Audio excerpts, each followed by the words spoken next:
Chovala mabina leader of opposition na werekerwangako emmotoka 3 n'abasirikale 15.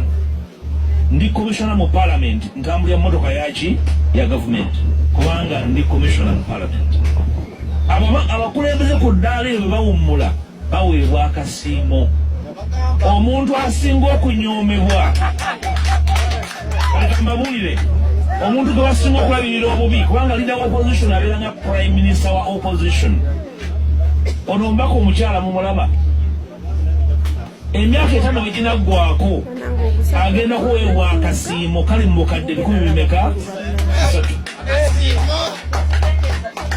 307 eryo etteeka eritofuga muto wange Kyagulanyi yagifuula ensonga yali mu palamenti emyaka 2 n'emyezi 3 yaweebwa akasiimo ka bukadde 320. Kati kirozo kyamuluma lyezange zaali nnyingi okusinga ki naye ze nalidda opposition ye yali mubaka wa bulijjo.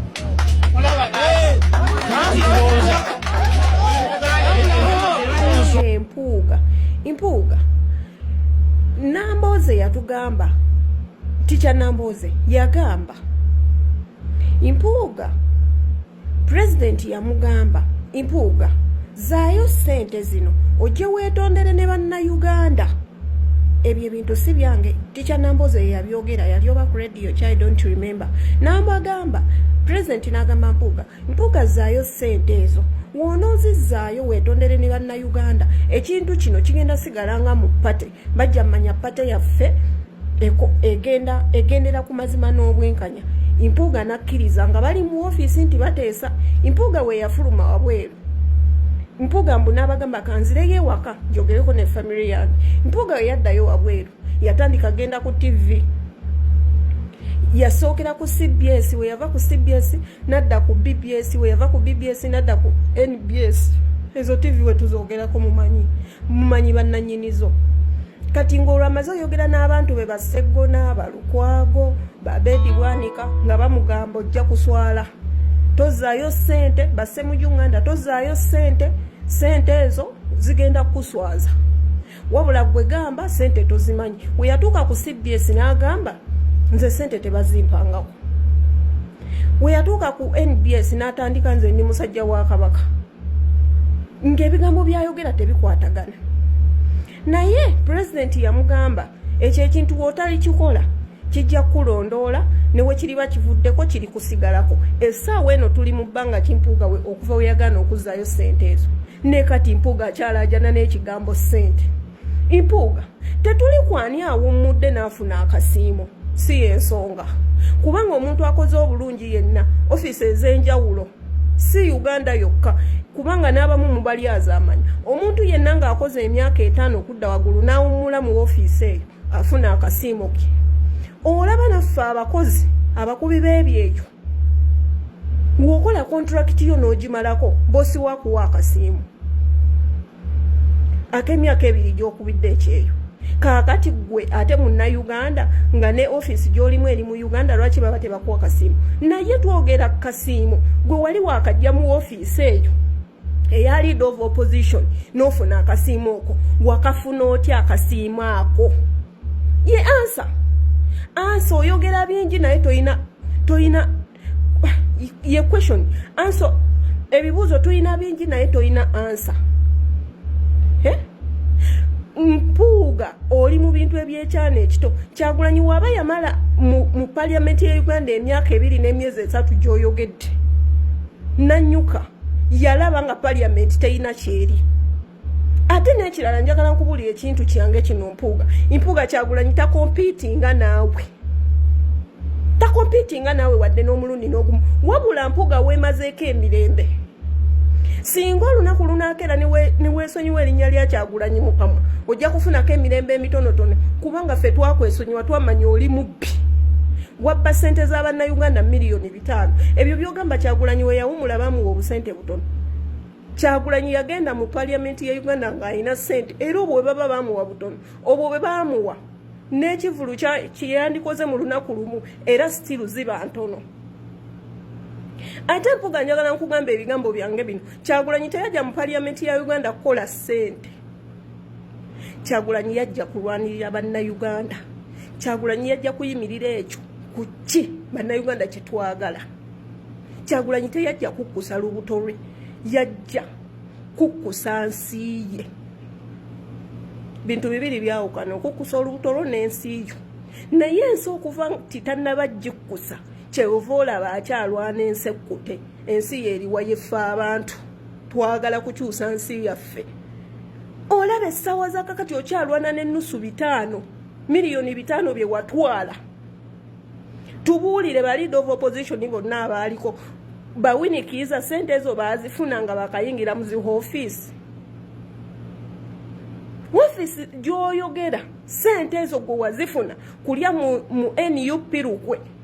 Bakuwa akasiima ako nga buli kintu ekitula mu meeting ya NUP ng'olina kizaayo wa mukama oti buhawulwa kaleekeeza. Naye weesibye ku Kyagulanyi Mpuuga, ekituufu kiri nti 5 wabirya, ekyo ekibi kirigenda kubeerako tekigenda kuvaako n'abaana bo n'abazzukulu bo. Kubanga wagana okukola ekituufu mu budde obutuufu, ndowooza owulira n'engalo ze bakubira. Abakubira engalo obawadde busente bajjaawo, naye ebintu by'oyogera birabwa n'omwana ayonka. Era bwe wawadde sente be balina okukubira engalo nga balabanga gwayogera amagezi. Kumba oyogera busiru. Mpuuga ekyo ekintu kigenda kubeerako. Essaawa eno gwakola pateyo mu kifo genda okubeera n'abantu bo abagala ebifo. Okyali ku nnusu 5 bye twavaako edda. Naye obikomyawo, naye engeri gye wabeerawo abasirusiru abamu abagamba oba tewakikola, tuba tulina okuddamu ne tubannyonnyola ebyaliwo.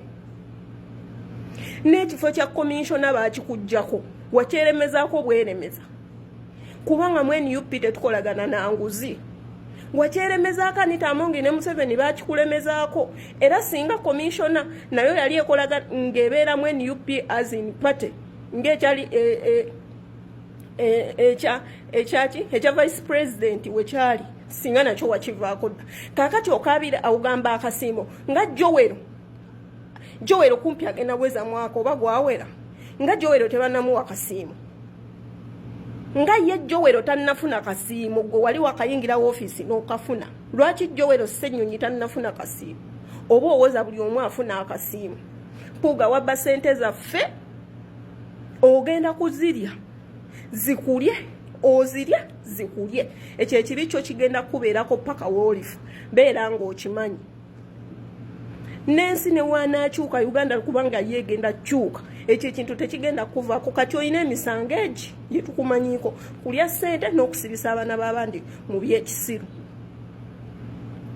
Kigenda kulondoola Mpuuga. Mpuuga ekyo ekibi kigenda kulondoola paka lw'olifa. Ekituufu kiri nti ssente wazirya mu bukyamu ng'oyagala kulyamu Robert Kyagulanyi Ssentamu Lukwe n'NUP. Kyova olaba wagamba nga mu NUP okyalinamu ebifo.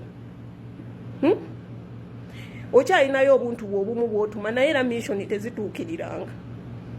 NUP bajja bamazeeko ng'obuzannyo bwammwe bwonna babumanyi, kye muba mulaba kati bye musiba bikutuka. Mpuuga sente wazirya, weenenye eri Mukama, weekube mu kifuba emirundi 3 ogambe bannange sente nazirya naye zanfuukira akasente. Kyagulanyi mwesonyiwe yakuvaako dda. Kyagulanyi kati ebiseera bino byalimu abala paasi Museveni agenda mujjako atya. Takyali ku ebyo ebibi ebya ssente, ekyo kyaggwa. Alina amagezi ategeere, alina amaaso alabe, alina amatu awulire. Wobe essaawa eno gye tulimu ng'okyali ku kigambo kya ssente ng'okyewozaako, bakugamba ssente zizzeeyo singa kyaggwawo dda. Wagana okuzzaayo ssente olw'okuba olina ababbi banno bakugamba bijja kukuswaza. Ne kati bikuswaza kubanga essaawa ya kakati okyewozaako kya ssente ng'ate wazifuna era okyaswala. Ekyo kintu tekigenda kukuvaako, ogenda kwewozaako paka lw'olifa. Wasooka kwewakana sente tewazirya ate nti wazifuna, onnyonnyola akasiimo si kyekikulu. Emmotoka za poliisi ezikutambulirako si kyekikulu, naye baazikuweera mu budde ki? Baazikuweera mu budde obukyamu kulya Munnayuganda Lukwe. Kye baazikuweeramu ezo ssente oli mu NUP Olukwe. Layiro twakukoowa, twakutamwa, kisajja gw'oba ofana ddi tetumanyi Kimpuuga.